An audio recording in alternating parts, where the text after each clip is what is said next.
At this island, there was a prison for young girls who had committed minor to a few major crimes and needed to learn civic sense. The warden of the prison had set strict rules for everyone and punishments for those who disobey or break the rules. When a girl named Inka is sent to this prison school, she meets with the warden and introduces herself to the other female prisoners, but some of them already start to hate Inka. A girl named Wee Wee introduces Inka to the rules of the prison and shows her where she would be sleeping. Although the bed looks disgustingly uncomfortable, Wee Wee also warns Inka to be very careful at night. But Inka doesn't pay much attention to her warning. During the night, while everyone is asleep, a strange, shadowy figure approaches Inka. When Inka wakes up, it disappears in an instant. Inka goes to the toilet that hasn't been cleaned in ages. But before she sits down to relieve herself, she hears footsteps approaching outside the toilet and sees a shadow standing right outside the door. Suddenly, someone tries to open the locked door forcibly. Inka, although scared, shouts at the supposed person to stop whatever they are planning. Then Inka hears a weird metal dragging noise. Before she could do anything, someone spills a bucket of dirty poop all over Inka. The girl who did this feels bad, as she was ordered by Wee Wee to do it. However, Wee Wee and her bully friends don't feel bad and walk away. Inka starts to cry helplessly. The next morning, while taking out water from the well, she injures herself. A boy named Jump tears his shirt and uses it to cover her hand injury, and even gently insists she should stop by the nurse's office. However, later while going to take a bath, she runs into Wee Wee and her friends. One of them is Jump's girlfriend, Perth, who becomes enraged after noticing a piece of Jump's shirt on Inka's hand. Although Perth doesn't directly say it to Inka, later that night, as everyone sleeps, she approaches Inka's bed with a knife and a sinister motive. She first uses the knife to take back the piece of cloth, but before she could do anything else, she hears the main door opening. Scared, when she looks back, she finds the door still closed. But then, out of nowhere, a deranged hand grips her wrist, frightening her. As Perth looks back, she sees a figure at the gates as if telling her to follow.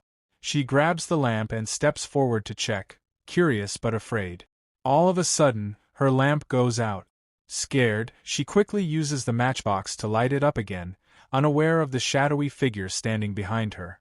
Before anything could happen to her, Perth manages to light up the lamp and save herself from the unknown presence lurking nearby. However, when she still sees the figure standing at the end of the room, she starts to follow her without worrying about the dangerous consequences. She begins shouting aggressively, thinking Wee Wee and the others are playing dirty pranks on her, but suddenly a shadowy figure pushes her down the staircase. With blurry vision, Perth opens her eyes and sees someone who threatens to kill her the next time she sees her.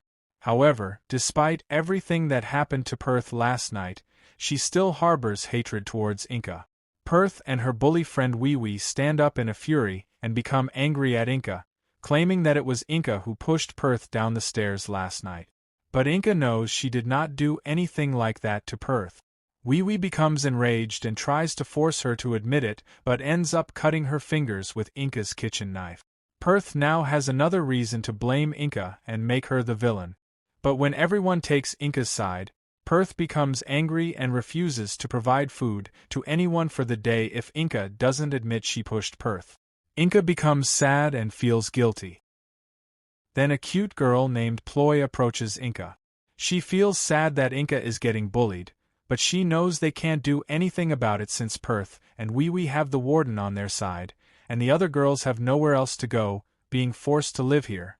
This reminds Inka of the time when she was also living in an orphanage and got bullied, which scarred her for life. Still, she accepts her fate and does whatever she is told. One day, while Inka was cleaning the dirty floor, Perth and her bully friends approach her with a sinister motive. Perth is enraged that her boyfriend was trying to talk to Inka, and in her jealousy, she uses scissors to cut some of Inka's pretty hair and force-feeds her. But she is soon about to regret it. Later, while she is combing her hair, she notices her hair coming out and sees a strange figure inside the mirror. Perth becomes scared. As she scans the entire room to know who that was, someone appears right behind her and grabs her by the hair. Perth screams, and her friends wake up along with Ploy. No one believes what Perth saw except Ploy. Perth and her friends then bully Ploy, forcing her to tell what she knows about the strange figure. She claims it has something to do with Inca, as she was also punished by that ghost after she spilled poop over Inca that unfortunate night. When Perth doesn't believe Ploy, she shows her the injury she got that night. She also tells Perth about her town's old ritual about babies born of both human and ghost. The parents must perform rituals to secure their child from the ghost, and those who don't do it, the ghost will take the child as theirs. Ploy hints that Inca belongs to a ghost, but Perth refuses to believe it, calling it all nonsense stories to scare little kids. Later, when Inca is all alone, Perth and her friends ambush her. Perth bullies Inca, calling her names and stepping over her injured hand. As Inca feels immense pain and begs her to let go, Perth shows no pity. She treats Inca like a footrag and cleans her dirty shoes with Inca's face. Inca finally gives up and asks for forgiveness. Perth warns Inca to keep whatever happened between them a secret and leave. That night, Inca goes to Jump and asks him to help her escape this island, as she wants to start her life over once again. But Jump feels helpless, as he also doesn't have any means to leave the island, let alone take her somewhere else. He requests that she return before anyone sees them together and misunderstands. However, as Inca returns to her dormitory, Perth sees her. The next morning, the warden punishes her in front of everyone for visiting a guy late at night and breaking the rules of the prison, setting an example for everyone to behave like her and get punished. Later that night, the warden hears a strange sound coming from outside. She goes to check in the girls' dormitory. There, she scans the room and finds a strange figure weirdly standing by the wall. She becomes scared and tries to leave, but the door closes on her face as she goes out of the room. Then it suddenly opens. The warden notices strange footsteps slowly marching toward her. Before she could run away, a strange woman ambushes her from behind. Her loud screams echo through the hall and wake all the girls.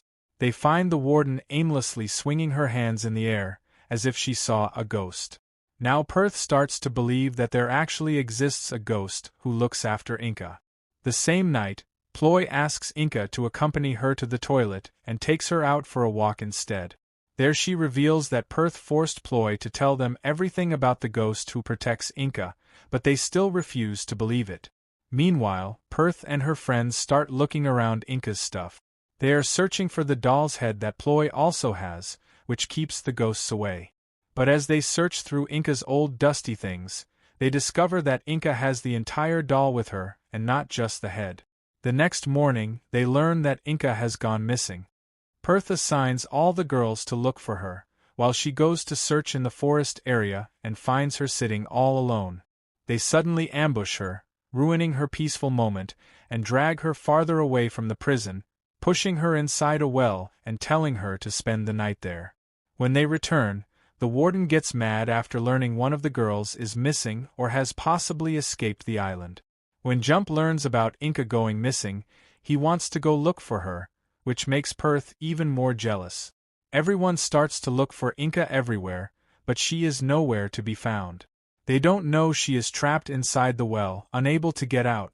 As Inca screams for help, she hears a faint voice of a woman calling out her name. The voice says she wants to help her and punish those who bullied her dear child, Inca. Meanwhile, Jump is still looking for Inca deep in the forest when he sees a woman standing at a distance. He moves toward her and comes across a well. The next morning opens as usual for the warden and the rest of the prisoners. The warden orders everyone to start their daily routine without worrying about Inca, saying she went missing because of her own mistakes and it's no one's fault. But just then, Inca appears alongside Jump. Perth and Wee Wee become scared, and Wee scolds her for spending the night with Jump while they were worried about her. But when Inca claims it was Perth and Wee who had pushed her into the well, and Jump confirms he found her inside the well, Wee Wee furiously slaps Inca, calling her a liar. The warden dismisses everyone without punishing Perth and Wee Wee. When Ploy feels bad for Inca, Inca claims she already knew everything but remains silent. But Ploy tells her how she's unable to go against Perth and Wee Wee. Right then, we go into a flashback, when Inca was a little child lost in the jungle. In the deep woods, she found a buried small box, and inside, a broken doll that Inca pieced together without realizing the consequences. At that moment, a couple tried to abduct her, but they ended up falling prey to the ghost who had just vowed to protect Inca as her own child. Even when her real parents found her, they had to abandon her. Now, Inca has to choose her sides wisely. Later that night, while Wee Wee is sleeping, she suddenly starts to choke as if some invisible force is strangling her. Slowly she starts to lose herself as Inca watches with a poker face. The next morning, Ploy goes to inform Perth about the incident. She takes her to show what Inca and her ghost mother had done to Wee Wee just for bullying her. Perth and the others are baffled to see Wee Wee's dead body. Ploy confirms it was done by Inca, as Inca had personally warned her that she's coming for everyone. When Inca shows up with a poker face, everyone becomes scared of her very presence. Perth is enraged at Inca and blames her for Wee Wee's murder. But Inca is not scared of her anymore. She dares Perth to hit her, but Perth is too afraid, realizing she'll end up the same as Wee Wee. Now that everyone is too scared to even go near Inca anymore, she is left all alone in the dormitory. The next morning, the warden meets with Inca and Jump, asking him to get Inca away from the island after the storm is over. The warden becomes curious and wants to know what happened in her orphanage that made her end up in this prison. Meanwhile, Perth also grows curious about Inca's tragic past. She digs into the past through old newspapers and learns a horrifying truth. In Inca's previous orphanage, 30 people were killed overnight, brutally murdered, and the only remaining sole survivor was Inca. As Jump is preparing to leave the island with Inca forever, Perth approaches him. She starts to cry, trying to convince him that Inca is not good for him. She tries to tell him about the ghost, but he doesn't believe her and even feels sorry for himself that he liked to bully. Disgusted, he leaves her without listening. Then we go into a flashback, when she was newly arrived at the prison for murdering her own father who tried to oppress her. The warden offered her freedom if she helped manage the girls at the prison, and so she became a tyrant bully. Later that night, when she wakes up, she finds no one in the entire room. All the beds are empty. As she looks for others with a torchlight, she finds one of the girls being murdered by someone she can't see. Horrified, she runs to the dormitory, but to her terror, she finds everyone there already dead. She becomes scared to see her friends dying like flies and tries to run outside. She goes to the place where Jump works, trying to find him, but he is nowhere.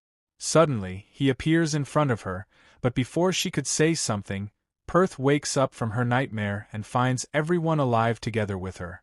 Perth claims all of them are going to die, but the others clear her misunderstanding, reminding her that it was she who bullied Inca and not them.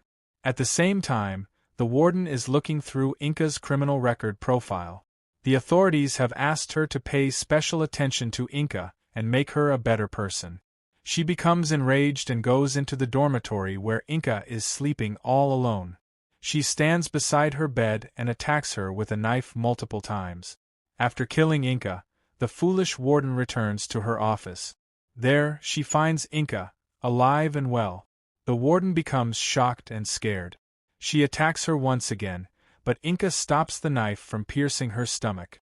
However, as she starts to bleed, Inca's mother shows up to take revenge on the warden. The warden starts to cry and asks for forgiveness. As Inca lets go of the knife, the warden becomes unable to control it and stabs herself with it multiple times as Inca watches her with a smile. Later, when Perth and others discover the warden dead, they become terrified. But they also discover a secret notice the warden had kept hidden from everyone. She had been ordered to release Perth, Ploy, and others long ago, but she had been keeping them imprisoned illegally. After that, they go to the dormitory and steal the spooky doll from Inca's luggage. Now they plan to break the doll and release the ghost. At the same time, Jump tries to contact the authorities so he and Inca can leave the island, but he hears a strange voice coming from the microphone instead, a voice that wants to kill everyone. Suddenly, a shadow lurks outside Jump's room. Before he could do something, the shadowy figure turns out to be Inca, who just came to report to him how Perth and others have been bullying her again. As Perth and others try to get rid of the cursed doll, they fail every time, as the doll doesn't break. They can't burn it, it just won't perish. As they begin to lose all hope, Jump shows up there all of a sudden. He claims to have locked Inca in his room after discovering a ghost around her. But before they could celebrate, Inca shows up, enraged and hungry for revenge. She is angry that everyone now hates her for what she did, but no one questioned when Perth had been tormenting her. Suddenly, one of the girls throws a glass object at Inca, without realizing the dangerous consequences. Inca laughs and calls her mother, who is just lurking nearby. She instantly kills the girl who threw the glass at Inca in front of everyone. Terrified, everyone runs for their lives. Jump takes Perth back to his shed, where Perth finds Ploy, terrified and devastated. From her, Perth learns that Inca had killed everyone and now she's coming after them as well. Both of them are now terrified. Suddenly, Inca shows up at the shed and finds Ploy and Perth. Ploy cleverly switches sides and convinces Inca that Perth is their mutual enemy. Inca moves towards Perth, wielding a knife. Perth pushes her onto the bed. Ploy cleverly escapes while both Inca and Perth are struggling with each other. Perth mistakenly hurts Inca and gets thrown away by Inca's ghost mother. Then Jump shows up, ready to defend Perth from Inca. Inca becomes furious at both of them. Now she wants to die together with them. First, she stabs Jump, killing him, and then she lunges toward Perth, pushing her down into the ocean together with her. However, Perth miraculously survives the fall. But before she could escape, Inca rises, ready to kill Perth. She wants to kill Perth no matter what. She tries to strangle Perth to death, but Perth cleverly puts some dirt in her eyes and attacks Inca.